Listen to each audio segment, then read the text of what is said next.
again. It's Lynn Schmidt. You're wonderful. Well, maybe not so wonderful, but I am your art appreciation teacher.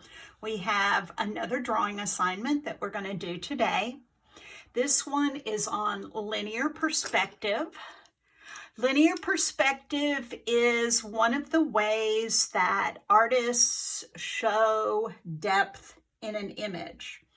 All right, or what in your textbook is called implied space. So one of the ways is through atmospheric perspective, which means it changes color or it gets blurrier in the background, like we see in this image here, how it gets blurrier, color changes, that's atmospheric.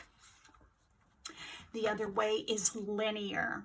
The reason I have these pencils, later on in Unit 2, you're going to see more about them, but artists use more than one kind of pencil. The H's stand for hard, the B's stand for soft. The bigger the number, the harder the pencil. And I'm going to use a 4B today so that you guys can see it. You need a piece of paper. Again, I don't care if you use a notebook paper, doesn't matter to me. You're going to need a straight edge, and you're going to take your pencil and you're going to draw a line right through the center. You're going to label that line horizon.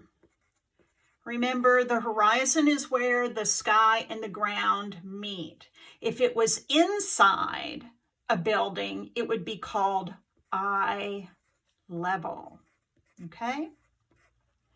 So the first thing you're going to do is you're going to draw a point right in the center. That's known as the vanishing point. We're just going to label it VP. Okay?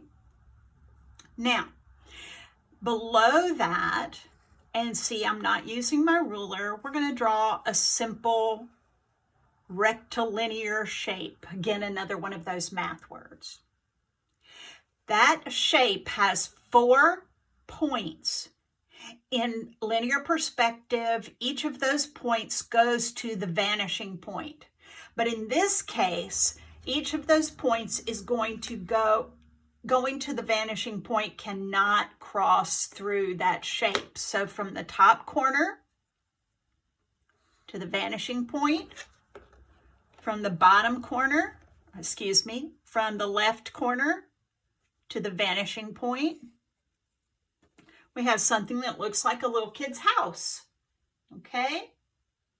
The next thing you do in 1-point perspective is you draw a line that is perpendicular to that. So the first thing you do is you draw your shape, then you draw your diagonals to the vanishing point, and then you draw to your parallel lines. So there is our shape. Let's try another one.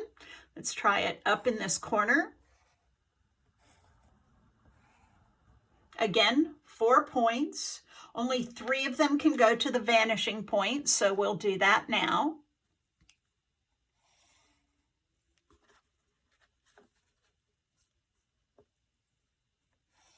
2, and then the top one, 3. There you go.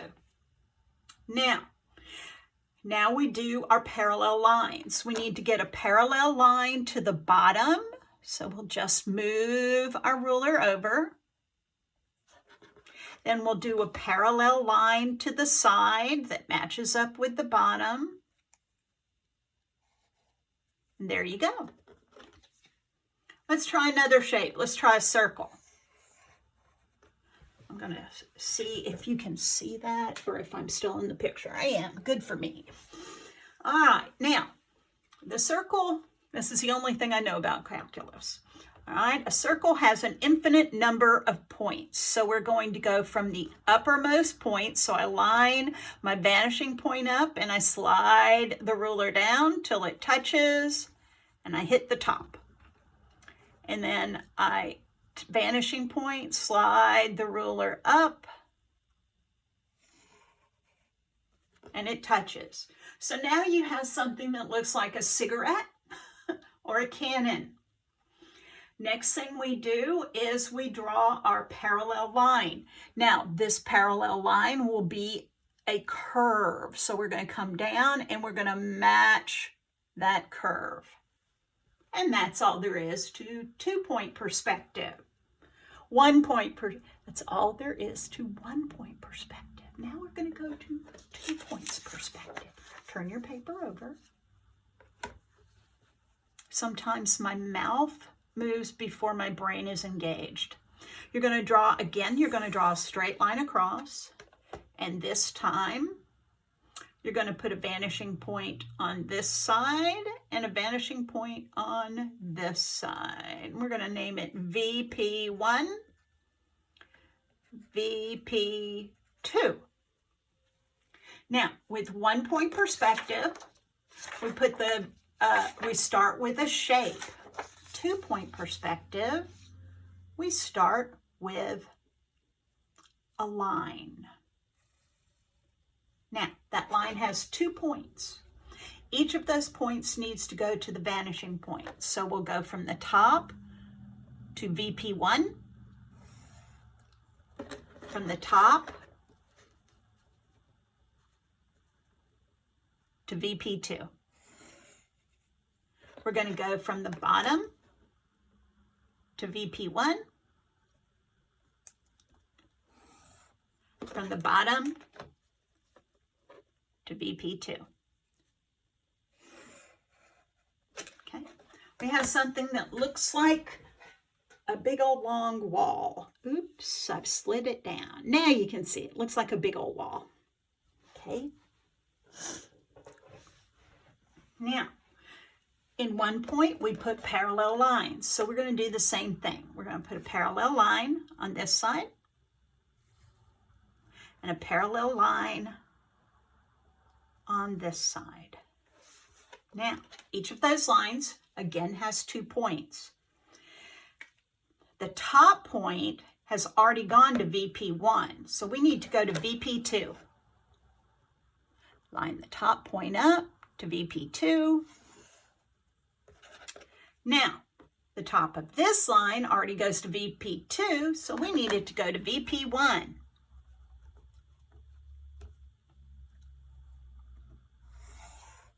There you go.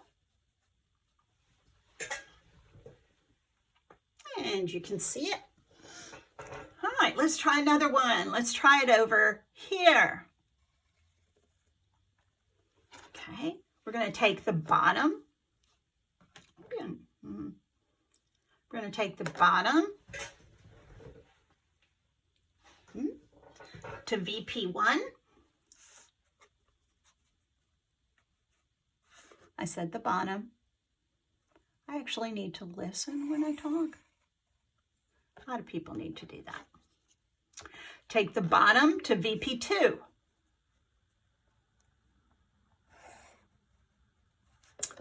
Take the top to VP1.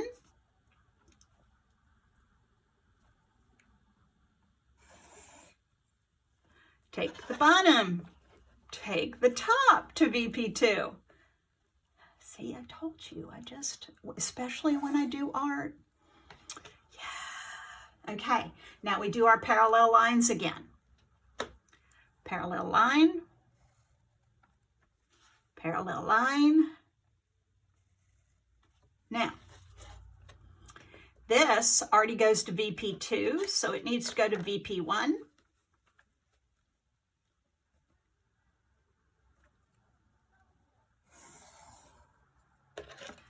This already goes to VP1. It needs to go to VP2.